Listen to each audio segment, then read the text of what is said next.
DD किसान, बदलते भारत की शान।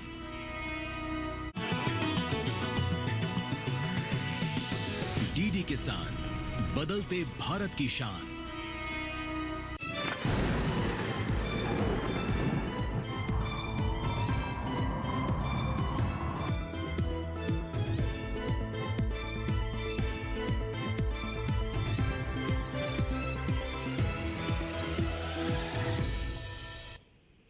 नमस्कार, दूरदर्शन किसान देख रहे हैं आप। मौसम खबर में आप सभी का बहुत स्वागत है। मैं हूं आपके साथ पुलकित शुक्ला। मौसम खबर में आज हम जानेंगे कहां होगी बारिश, कहां कैसा रहेगा तापमान, वायु गुणवत्ता कैसी रहेगी, पर्यटन स्थलों पर कैसा रहेगा मौसम। लेकिन शुरुआत करेंगे आज की हम 5 बड़ी खबरों के साथ।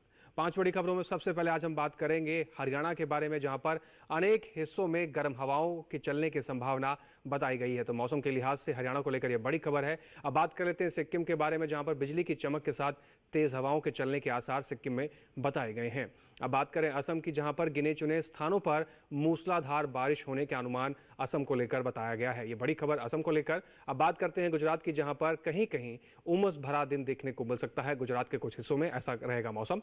आगे बढ़ते हैं राजस्थान की तरफ, जहां पर अधिकतर जगह चल सकती हैं गर्म हवाएं। तो राजस्थान को लेकर, गर्मी को लेकर ये अलर्ट है, गर्म हवाएं चलने की संभावना है। चलिए आगे बढ़ते हैं। और जैसे कि हमने कल आपको बताया था कि हमारे साथ मौसम खबर में 2 नए एआई एंकर जुड़ रहे हैं, तो अब वक्त हो गया उन्हीं एआई एंकर का रुख करने का। और रुख करते हैं एआई एंकर भूमि का, और उनसे जानते हैं कि गर्मी को लेकर क्या अपडेट है। भूमि, बताइए। नमस्कार, मैं हूं एआई भूमि। आइए देखते हैं गर्मी अपडेट। गर्मी लगातार बढ़ती जा रही है, तापमान बढ़ रहा है, तो बेहद सावधान रहने की जरूरत है। थोड़ा गर्मी से बचकर रहें, हाइड्रेटेड रहें। अब हम आपको इस नक्शे के जरिए बताते हैं किन किन राज्यों में गर्मी के मद्देनजर चेतावनी जारी की गई है और कहां आपको सावधान रहना है। पंजाब, हरियाणा, दिल्ली, पश्चिमी राजस्थान, पूर्वी राजस्थान और पश्चिमी उत्तर प्रदेश में चेतावनी जारी की गई है। भयंकर लू चलेगी, काफी गर्मी रहेगी, तो सतर्क रहें, सचेत रहें। आगे देखते हैं। पूर्वी उत्तर प्रदेश, पूर्वी मध्य प्रदेश, छत्तीसगढ़, बिहार, झारखंड, ओडिशा और विदर्भ, यहाँ कहीं कहीं गर्म हवाएं और कहीं कहीं रात का मौसम काफी गर्म रहेगा। यहाँ पर सावधान रहें। और साथ ही जम्मू कश्मीर, हिमाचल प्रदेश, गुजरात, ये वो इलाके जहां नजर बनाए रखें। बाकी के जो अन्य इलाके हैं आप देखें, जो हरे रंग से हैं, वहां पर कोई चेतावनी नहीं है। ये थी गर्मी अपडेट। तो देखा आपने, हमारे एआई एंकर भूमि ने आपको गर्मी को लेकर अपडेट बताया है। लेकिन इन गर्मियों में आपको एक बात का विशेष रूप से ध्यान रखना है कि घर से निकलते वक्त आप ये चीज़ का ध्यान रखें कि आपके साथ पानी की बोतलें हों और शराब का ढका हो। गैर ज़रूरी काम से अगर आप बचें तो ज़्यादा बेहतर रहेगा। साथ ही साथ अपने बच्चों का भी आप बेहतर ध्यान रख सकते हैं। चलिए आगे बढ़ते हैं और बात करते हैं मौसम पूर्वानुमान की, जिसमें हम जानते हैं कि आने वाले 24 से 48 घंटों के भीतर कहाँ ज़्यादा बारिश होगी, कहाँ कम बरसेंगे बादल और मौसम का मिजाज कैसा रहेगा। तो बात करते हैं उत्तराखंड की। उत्तराखंड में आप देख पा रहे हैं कहीं कहीं बारिश होने की संभावना है आने वाले 24 से 48 घंटों के भीतर। वहीं पंजाब, चंडीगढ़, हरियाणा, दिल्ली, पश्चिमी उत्तर प्रदेश, पूर्वी उत्तर प्रदेश की बात करें, या हिमाचल प्रदेश, लेह लद्दाख, जम्मू कश्मीर या श्रीनगर की बात करें, तो यहां पर आने वाले 24 से 48 घंटों के भीतर कोई बरसात नहीं है। वहीं बात अरुणाचल प्रदेश, असम, नागालैंड, मेघालय, मणिपुर, मिजोरम, त्रिपुरा की बात करें, तो यहां पर अधिकतर जगह बारिश होने की संभावना बताई गई है। उप हिमालय, पश्चिम बंगाल, सिक्किम की बात करें तो यहां पर अनेक जगह बरसात है। गांगे पश्चिम बंगाल, उड़ीसा, बिहार की बात करें, कहीं कहीं बारिश है, लेकिन झारखंड में आने वाले 24 से 48 घंटों के भीतर कोई बरसात नहीं है। बात कर लेते हैं अंडमान निकोबार की। आप देख पा रहे हैं यहां पर अधिकतर जगह बरसात होने की उम्मीद है। वहीं लक्षद्वीप में भी अधिकतर जगह बरसात है। केरल में भी अधिकतर जगह बरसात है। तटीय कर्नाटक की बात करें, कहीं कई जगह बरसात है। भीतरी उत्तर कर्नाटक, भीतरी दक्षिण कर्नाटक और तमिलनाडु की अगर हम बात करें तो कहीं कहीं बारिश देखने को मिल सकती है। वहीं तेलंगाना की अगर बात करें तो कोई बरसात की उम्मीद नहीं जताई गई है। चलिए मध्य भारत की बात करें तो पूर्वी मध्य प्रदेश, छत्तीसगढ़, विदर्भ कोई बरसात नहीं है, लेकिन कोंकण, गोवा के कुछ हिस्सों में आपको कहीं कहीं बरसात देखने को मिल सकती है आने वाले 24 से 48 घंटों के भीतर। वहीं गुजरात, सौराष्ट्र, कच्छ, पश्चिमी राजस्थान, पूर्व राजस्थान की बात कर लें तो यहां पर भी कोई बरसात नहीं है। पश्चिमी मध्य प्रदेश, पूर्वी मध्य प्रदेश में कोई बरसात नहीं है। और मराठवाड़ा में भी आने वाले 24 से 48 घंटों के भीतर कोई बरसात यहां पर नहीं गई है। एक बार फिर से चलते हैं अपनी एआई एंकर भूमि के पास और उनसे जानते हैं कि मौसम को लेकर क्या अलर्ट जारी किया गया है। आगे बढ़ते हैं मौसम खबर में और अब बात करते हैं मौसम अलर्ट को लेकर। देश में अलग अलग राज्यों में किन चीजों को लेकर क्या अलर्ट जारी किया गया है, कहां आपको सावधान रहना है, कहां आपको नजर बना के रखनी है। मेरे पीछे आप भारत का नक्शा देख रहे हैं। इस नक्शे के अंदर आप देख रहे हैं नारंगी, हरा और पीला रंग, जिसमें अलग अलग रंगों से अलग अलग चीजें दर्शाई जाती है। तो सबसे पहले नजर डालते हैं उन राज्यों पर जहां पर आपको चेतावनी जारी की गई है। अरुणाचल प्रदेश, असम, मेघालय, नागालैंड, मणिपुर, मिजोरम, त्रिपुरा और केरल में कहीं कहीं गरज के साथ बेहद भारी बारिश बताई गई है। आगे बात करें उप हिमालयी, पश्चिम बंगाल, सिक्किम, लक्षद्वीप, कहीं कहीं भारी बारिश की संभावना है। यहां नजर बनाए रखने की जरूरत है। आखिर में तटीय कर्नाटक, आंतरिक कर्नाटक और उत्तराखंड की तोह, यहां पर कहीं कहीं बिजली चमक के साथ तेज हवाएं चल सकती हैं। इस पे नजर बनाए रखें। बाकी अन्य राज्यों के लिए कोई चेतावनी नहीं। आज के लिए मौसम अलर्ट में इतना ही। आपका दिन शुभ रहे। धन्यवाद भूमि आपका। तो देखा आपने एआई एंकर भूमि ने मौसम अलर्ट को लेकर महत्वपूर्ण जानकारियां आप तक पहुंचाई। किन किन राज्यों को लेकर क्या अलर्ट था उसके बारे में विस्तार से बताया है और कहां आपको सावधान रहना है, कहां आपको नज़र बना के रखनी है और किन राज्यों को लेकर कोई अलर्ट नहीं है, इसके बारे में भी विस्तार से आपको एआई एंकर भूमि ने मौसम अलर्ट को लेकर जानकारी दी। और भी कई अहम जानकारियां हैं मौसम से जुड़ी हुई जो आपके साथ हम साझा करेंगे, लेकिन आपको यहाँ एक ब्रेक का इंतजार करना पड़ेगा। तब तक आप बने रहें और देखते रहें मौसम खबर।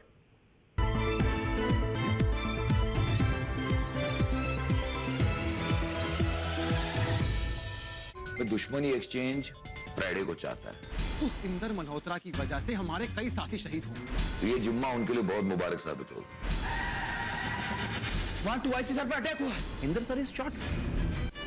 पलटन सोमवार से गुरुवार रात 9:30 बजे, पुनः प्रसारण सुबह 11:30 बजे, सिर्फ डीडी नेशनल पर। देश का पहला चैनल, देश का अपना चैनल।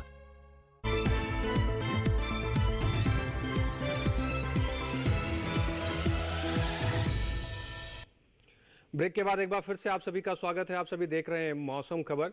मौसम खबर के इस हिस्से में अब हम बात करेंगे देश के अलग अलग राज्यों में अधिकतम और न्यूनतम तापमान की क्या स्थिति रही है, कहां पर अधिकतम तापमान क्या दर्ज किया गया है और कहां पर न्यूनतम तापमान का क्या हाल रहा है, इसके बारे में आपको जानकारी उपलब्ध कराते हैं। सबसे पहले बात करेंगे अधिकतम तापमान के बारे में। तो पंजाब और चंडीगढ़ की बात करें तो यहां पर अधिकतम तापमान की स्थिति 3 से 5 डिग्री सेल्सियस सामान्य से ज़्यादा दर्ज की गई है। अधिकतम तापमान का हाल पंजाब और चंडीगढ़ में कुछ इस प्रकार से रहा है। इसके साथ ही बात करें हरियाणा और दिल्ली की तो यहां पर अधिकतम तापमान की स्थिति 5 डिग्री सेल्सियस सामान्य से ज़्यादा दर्ज किया गया। अधिकतम तापमान हरियाणा और दिल्ली के अंदर कुछ इस प्रकार से रहा है। इसके साथ ही पूर्वोत्तर राज्यों की अगर बात करें, असम, मेघालय, उप हिमालय, पश्चिम बंगाल, सिक्किम, यहां पर अधिकतम तापमान की स्थिति 3 से 5 डिग्री सेल्सियस सामान्य से कम दर्ज की गई है। अधिकतम तापमान का हाल असम, मेघालय, उप हिमालय, पश्चिम बंगाल, सिक्किम में कुछ इस प्रकार से रहा है। इसके साथ ही अगर दक्षिण भारत की बात करें, तेलंगाना और तटीय आंध्र प्रदेश में नजर डालते हैं, अधिकतम तापमान की स्थिति यहां पर 1 से 3 डिग्री सेल्सियस सामान्य से कम दर्ज की गई है। अधिकतम तापमान का हाल इन राज्यों के अंदर कुछ इस प्रकार से देखने को मिला है। दक्षिण भारत के तमिलनाडु और पुडुचेरी की अगर बात करें तो यहां पर अधिकतम तापमान की स्थिति 1 से 3 डिग्री सेल्सियस सामान्य से ज़्यादा दर्ज किया गया है। अधिकतम तापमान का हाल यहां पर कुछ इस प्रकार से रहा है। वहीं सबसे अधिक तापमान की बात करें तो पश्चिमी राजस्थान के फलौदी में दर्ज किया गया, जो कि 49.4 डिग्री सेल्सियस दर्ज किया गया है। देश में सबसे अधिक तापमान यहां दर्ज किया गया। बात करेंगे न्यूनतम तापमान की, लद्दाख, लेह, जम्मू कश्मीर, श्रीनगर, गिलगित, हिमाचल प्रदेश और उत्तराखंड की अगर हम बात करें तो यहां पर न्यूनतम तापमान की स्थिति 3 से 5 डिग्री सेल्सियस सामान्य से ज्यादा दर्ज की गई है। न्यूनतम तापमान का हाल यहां पर कुछ इस प्रकार से देखने को मिला है, जो कि आप अपनी स्क्रीन पर देख पा रहे हैं। आगे बढ़ते हैं न्यूनतम तापमान में, जहां बात करेंगे बिहार की जो तापमान की स्थिति रही न्यूनतम, वो 5 डिग्री सेल्सियस सामान्य से ज्यादा दर्ज किया गया है। न्यूनतम तापमान का हाल बिहार में कुछ इस प्रकार से रहा है। वहीं कच्छ, सौराष्ट्र और विदर्भ पर अगर नजर डालते हैं तो यहां पर न्यूनतम तापमान की स्थिति 1 से 3 डिग्री सेल्सियस सामान्य से ज्यादा दर्ज किया गया है। न्यूनतम तापमान का हाल यहां पर कुछ इस प्रकार से रहा है। इसके साथ ही आगे बढ़ते हैं और जानते हैं कि सबसे कम तापमान कहां दर्ज किया गया, जो कि बिहार के टिहरी में दर्ज किया गया 21.0 डिग्री सेल्सियस सबसे कम तापमान पूरे देश में यहां पर दर्ज किया गया है। ये हुई तापमान की बात। इसके अलावा भी कई अहम जानकारियां हैं मौसम से जुड़ी हुई जो आपके साथ हम साझा करेंगे, लेकिन यहाँ एक ब्रेक ले रुकना होगा। आप बने रहें और देखते रहें दूरदर्शन किसान।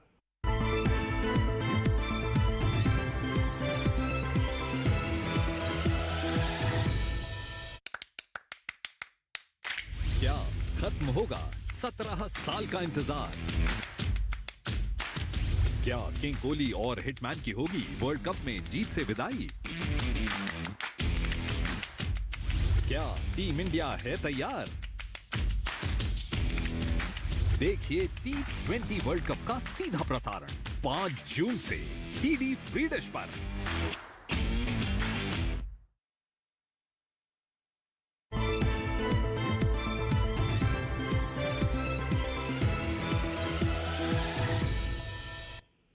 ब्रेक के बाद एक बार फिर से आप सभी का स्वागत है। आप सभी देख रहे हैं मौसम खबर।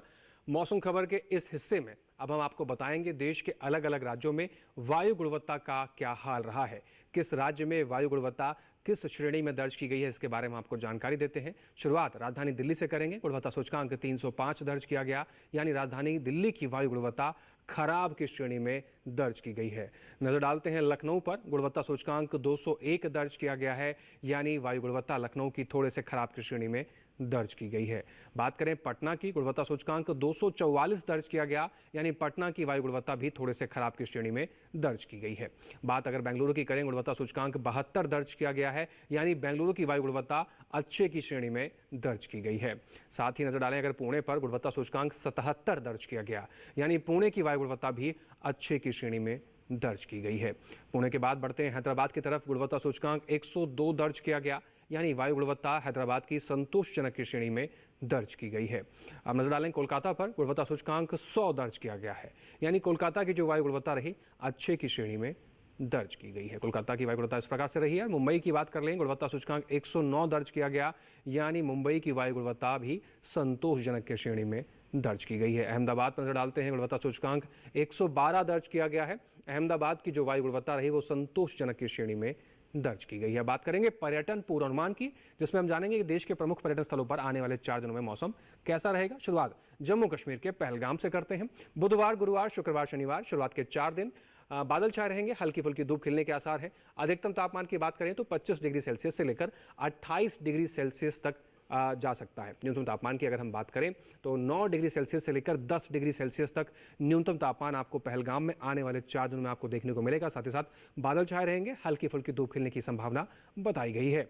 हिमाचल प्रदेश कुल्लू जाने की आप तैयारी कर रहे हैं तो बुधवार को तेज धूप खिलने के लिए मौसम रहेगा, उस तरह से तैयारी कर सकते हैं। गुरुवार, शुक्रवार, शनिवार बाकी के जो 3 दिन हैं यहाँ बारिश का अनुमान लगाया गया है। अधिकतम तापमान की बात करें अगर तो 33 डिग्री सेल्सियस से लेकर 38 डिग्री सेल्सियस तक अधिकतम तापमान कुल्लू में आने वाले 4 दिनों में जाएगा। न्यूनतम तापमान 18 से 20 डिग्री सेल्सियस तक बना रह सकता है, लेकिन गुरुवार, शुक्रवार, शनिवार बाकी के 3 दिन जो हैं वो बारिश से अनुमान लगाए गए हैं। बात करें उत्तराखंड के औली की, बुधवार को बादल छाए रहेंगे, हल्की फुल्की धूप खिलने के आसार हैं। गुरुवार को तेज धूप खिलने के आसार बताए गए हैं। शुक्रवार, शनिवार फिर से मौसम में परिवर्तन है, बादल छाए रहेंगे, हल्की फुल्की धूप खिलने के आसार बताए गए हैं। अधिकतम तापमान की अगर बात करें तो 32.1 से लेकर 32.9 डिग्री सेल्सियस तक अधिकतम तापमान जाएगा। न्यूनतम तापमान की अगर हम बात करें तो 17.2 डिग्री सेल्सियस से लेकर 18 डिग्री सेल्सियस तक न्यूनतम तापमान औली में आने वाले 4 दिनों में बना रह सकता है।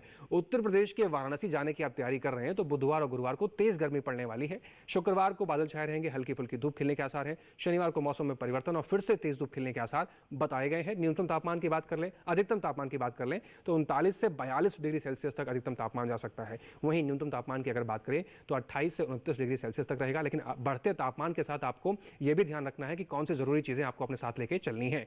पश्चिम बंगाल के दार्जिलिंग की अगर बात करें, बुधवार, गुरुवार, शुक्रवार, शनिवार चारों ही दिन यहां पर बारिश होने की बुगाहट है। अधिकतम तापमान की अगर बात करें तो 19 से 20 डिग्री सेल्सियस तक आपको अधिकतम तापमान दार्जिलिंग में आने वाले 4 दिनों में देखने को मिलेगा। वहीं न्यूनतम तापमान की अगर बात करें तो 13 से 15 डिग्री सेल्सियस तक न्यूनतम तापमान की स्थिति दार्जिलिंग में आपको देखने को मिलेगी और चारों ही दिन बारिश के अनुमान दार्जिलिंग में लगाए गए हैं। आगे बढ़ते हैं केरल की तरफ। केरल के कन्नूर जाने की आप तैयारी कर रहे हैं तो बुधवार, गुरुवार, शुक्रवार, शनिवार चारों ही दिन आप देख पा रहे हैं कि बारिश का अनुमान बताया गया है। अधिकतम तापमान 32 डिग्री सेल्सियस से लेकर 33 डिग्री सेल्सियस तक आने वाले 4 दिनों में कन्नूर में जाएगा। वहीं न्यूनतम तापमान की बात करें तो 26 डिग्री सेल्सियस के आसपास न्यूनतम तापमान कन्नूर में आने वाले 4 दिनों में बना रहेगा। साथ ही चारों दिन केरल के कन्नूर में बारिश होने की संभावना भी बताई गई है। तो कन्नूर जाने की आप तैयारी कर रहे हैं तो इस प्रकार से मौसम के लिए आप तैयार रह सकते हैं। चलिए आगे बढ़ते हैं और बात करते हैं खेती किसानी की।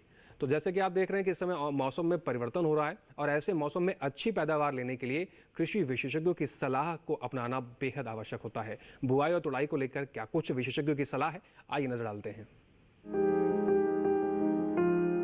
पंजाब में टमाटर की तुड़ाई कर लें, किसान लाल मिर्च की तुड़ाई करें, इसी तरह बैगन की भी तुड़ाई कर सकते हैं। वहीं भिंडी की तुड़ाई करने का समय है। यहाँ कपास की बुआई कर लें, कपास के खेत में पर्याप्त नमी बनाए रखें। इसके अलावा हल्दी की रोपाई करें। अभी गन्ने के खेत में सिंचाई कर सकते हैं। गन्ने के खेत में नमी बनाए रखें। गन्ने के खेत में ही जरूरी उर्वरक डालें। पंजाब के किसान आड़ू के बागों में हल्की सिंचाई कर लें। इसके साथ ही आम के बागों में भी सिंचाई कर सकते हैं। वहाँ लीची के बागों में सिंचाई करते रहें। इस समय मूंग के खेत में निराई करें। उत्तर प्रदेश में मूंग के खेत में सिंचाई कर लें। साथ ही मक्के के खेत में हल्की सिंचाई करें। यहाँ आम के बागों में सिंचाई कर लें। वहाँ उड़द के खेत में सिंचाई कर सकते हैं। किसान धान की नर्सरी के लिए खेत तैयार कर लें। उत्तर प्रदेश में हल्दी की रोपाई करें। यहीं भिंडी की तैयार फसलों की तुड़ाई कर लें। इसके अलावा गेहूं के खेत में पर्याप्त नमी बनाए रखें। यहाँ के किसान पपीते की रोपाई करते रहें। इस समय अदरक की रोपाई कर सकते हैं। उत्तर प्रदेश में गन्ने की बुआई का समय उपयुक्त है। इसके साथ ही खीरे की तुड़ाई करें। वहीं करेले की तुड़ाई करते रहें। किसान लौकी की तुड़ाई कर सकते हैं। अभी टमाटर की तुड़ाई कर लें। इसके अलावा देश के बाकी हिस्सों के किसान कैसे अपनी खेती बाड़ी का ध्यान रखें, इसके बारे में ज़्यादा जानकारी दे रही हैं भारत मौसम विज्ञान विभाग पुणे की वैज्ञानिक डॉक्टर आशा लटवाल जी। आइए सुनते हैं। आइए सबसे पहले बात करते हैं भारी बारिश के पूर्वानुमान के बारे में। अरुणाचल प्रदेश, असम और मेघालय के कुछ एक स्थानों पर अगले 5 दिनों के दौरान तथा त्रिपुरा, मिजोरम, नागालैंड एवं मणिपुर के कुछ एक स्थानों पर अगले 3 दिनों के दौरान भारी से अति भारी बारिश होने की संभावना है। साथ ही दक्षिण भारत के केरल राज्य के कुछ एक स्थानों पर अगले 5 दिनों के दौरान भारी से अति भारी बारिश तथा उप हिमालयन पश्चिम बंगाल में अगले 5 दिनों के दौरान और लक्षद्वीप में अगले 2 दिनों के दौरान भारी बारिश की संभावना भी जताई गई है। अतः पूर्वोत्तर राज्यों में परिपक्व फसलों, फलों और सब्जियों की कटाई स्थगित कर दें और कटी हुई फसल को सुरक्षित स्थान पर रखना सुनिश्चित करें। खड़ी फसलों एवं बगीचों से जल निकासी द्वारा अतिरिक्त जल निकाल दें। फल देने वाले पौधों को आवश्यकता के अनुसार सहारा प्रदान करें। वर्षा की अवधि के दौरान उर्वरकों तथा कीटनाशकों का प्रयोग स्थगित कर दें तथा ऐसे प्रतिकूल मौसम में पशुओं को शेड के अंदर ही रखें। असम में नर्सरी में साली धान की बुआई स्थगित कर दें। मणिपुर में खीरा, फ्रेंच बीन, भिंडी और राजमा की बुआई एवं गोभी वर्गीय फसलों की रोपाई भी कुछ समय के लिए स्थगित कर दें। केरल में केले के पौधों को सहारा प्रदान करें। साथ ही सब्जी पंडालों को मजबूत बनाएं। अगले 4-5 दिनों के दौरान पंजाब, हरियाणा, राजस्थान, उत्तर प्रदेश तथा मध्य प्रदेश में अनेक स्थानों पर उष्ण लहर तथा कई स्थानों पर तीव्र उष्ण लहर जारी रहने की संभावना है। साथ ही अगले 3-4 दिनों के दौरान बिहार, झारखंड, उड़ीसा, विदर्भ, छत्तीसगढ़, जम्मू कश्मीर एवं हिमाचल प्रदेश के कुछ हिस्सों में उष्ण लहर की संभावना भी बनी हुई है। अतः इसको देखते हुए खड़ी फसलों में नियमित अंतराल पर हल्की सिंचाई करते रहें। साथ ही मल्चिंग करने की सलाह भी दी जाती है। बागवानी फसलों में अस्थायी शेड नेट का प्रयोग करें। सब्जियों, चारा फसलों, फलों के बगीचों इत्यादि में आवश्यकता के अनुसार निरंतर अंतराल पर हल्की सिंचाई करते रहें। पंजाब में बीटी कपास, देसी कपास एवं मूंगफली की बुआई पूर्ण कर लें। कद्दू वर्गीय सब्जियों तथा टमाटर, मिर्च, बैंगन और भिंडी जैसी अन्य सब्जियों की तुड़ाई भी नियमित अंतराल पर करते रहें। चलिए आगे बढ़ते हैं और अब वक्त हो गया है अपने दूसरे एआई एंकर से मिलने का, जिनका नाम है एआई एंकर कृष। तो कृष से जानते हैं प्रधानमंत्री कृषि सिंचाई योजना के बारे में। कृष, क्या जानकारी है आपके पास? नमस्ते, आप देख रहे हैं डीडी किसान। मैं हूं एआई कृष और आज हम प्रधानमंत्री कृषि सिंचाई योजना के बारे में पूरी जानकारी देंगे। प्रधानमंत्री कृषि सिंचाई योजना का मकसद है कि भारत के किसान मानसून पर कम निर्भर रहें और हर खेत को पानी मिले। इस योजना के लिए सरकार ने अगले 5 सालों के लिए 50,000 करोड़ रुपए और इस साल के लिए 5,300 करोड़ रुपए दिए हैं। इस योजना के तहत जल संसाधन, नदी विकास और गंगा पुनरुद्धार मंत्रालय, ग्रामीण विकास मंत्रालय और कृषि मंत्रालय मिलकर काम करेंगे। इस योजना का मुख्य उद्देश्य है खेती की जमीन बढ़ाना, जलाशयों को भरना, पानी को बचाने के तरीके अपनाना और आधुनिक सिंचाई प्रणाली जैसे ड्रिप और स्प्रिंकलर का उपयोग करना। 2015-16 के लिए सूक्ष्म सिंचाई के लिए 1,800 करोड़ रुपए का बजट तय किया गया है। छोटे तालाब, जल संचयन संरचना और छोटे बांधों के निर्माण के लिए ग्रामीण विकास मंत्रालय को 1,500 करोड़ रुपए दिए गए हैं। जल संसाधन मंत्रालय ने नाली विकास और त्वरित सिंचाई के लिए 2,000 करोड़ रुपए का बजट रखा है। कृषि मंत्रालय ने जल बहाव को नियंत्रित करके और पानी की उपलब्धता के अनुसार फसल उत्पादन बढ़ाने के लिए योजनाएं बनाई हैं। इस योजना में सांसदों और विधायकों का भी महत्वपूर्ण रोल होगा। जिला सिंचाई योजना बनाते समय उनके सुझावों को ध्यान में रखा जाएगा। ताकि स्थानीय जरूरतों के अनुसार योजनाएं बन सकें। इस साल 13.4 लाख हेक्टेयर क्षेत्र की सिंचाई का लक्ष्य है। इसमें AIBP, लघु सिंचाई, CAD, भूमि सुधार योजना, तालाबों का पुनरुद्धार और सूक्ष्म सिंचाई योजना शामिल हैं।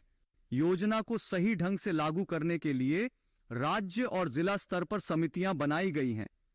जिला स्तर पर जिलाधिकारी की अध्यक्षता में एक समिति बनाई गई है, जिसमें कृषि, वन और बैंक अधिकारियों को शामिल किया गया है। राज्य स्तर पर मुख्य सचिव की अध्यक्षता में एक राज्य स्तरीय समिति बनाई गई है, जो योजना को मंजूरी देगी, उसकी निगरानी करेगी और समीक्षा करेगी। राष्ट्रीय स्तर पर नीति आयोग के उपाध्यक्ष की अध्यक्षता में एक राष्ट्रीय कार्यकारी समिति बनाई गई है, जो संसाधनों के आवंटन, मंत्रालय समन्वयन, निगरानी और प्रशासनिक समस्याओं को हल करेगी। इसके अलावा प्रधानमंत्री की अध्यक्षता में एक अंतर मंत्रालय राष्ट्रीय कार्यकारी समिति भी बनाई गई है, जिसमें संबंधित मंत्रालयों के मंत्री शामिल होंगे। कृषि मंत्री इस योजना की गाइडलाइन जारी करेंगे, जिससे इसे सही तरीके से लागू किया जा सके। इस योजना से किसानों को खेती के लिए पानी मिलेगा और खाद्य सुरक्षा भी मजबूत होगी। धन्यवाद और जुड़े रहिए हमारे साथ, जहां हम आपको कृषि और किसानों से जुड़ी हर महत्वपूर्ण जानकारी देते रहेंगे। नमस्कार। धन्यवाद कृषि, आपका महत्वपूर्ण जानकारी इस योजना पर साझा करने के लिए। तो प्रधानमंत्री कृषि सिंचाई योजना को इस निगाह से लाया जा रहा है ताकि कृषि क्षेत्र में पानी आपूर्ति को पूरा किया जा सके और सिंचाई की जो पद्धतियां हैं उनको और बेहतर कर सिंचाई को जन जन तक और किसान के अंतिम स्वरूप तक पहुंचाया जा सके, ताकि खेती किसानी में अच्छी उपलब्धता हो, अच्छा उत्पादन हो। फिलहाल मौसम खबर में आज बस इतना ही। उम्मीद है कि मौसम खबर में दिखाई गई सभी जानकारियों को आप सही इस्तेमाल तरीके से कर पा रहे होंगे। आज के मौसम खबर में बस इतना ही। मौसम खबर में दिखाई गई सभी जानकारियों को आप डीडी किसान के YouTube चैनल पर भी देख सकते हैं। आपको करना बस इतना है कि टेलीविजन स्क्रीन पर दिखाए जा रहे QR कोड को स्कैन कीजिए और सीधा डीडी किसान के YouTube चैनल पर पहुंचकर मौसम खबर में दिखाई गई सभी जानकारियों को कहीं भी किसी भी वक्त बैठकर आप देख सकते हैं।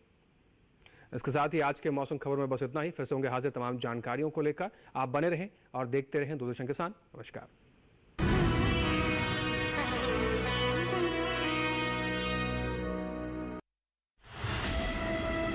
सृष्टि के सृजन से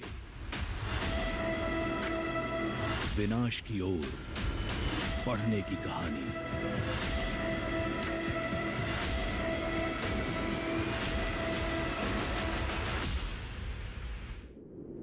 धरती की पुकार खास कार्यक्रम बहुत जल्द दूरदर्शन किसान पर।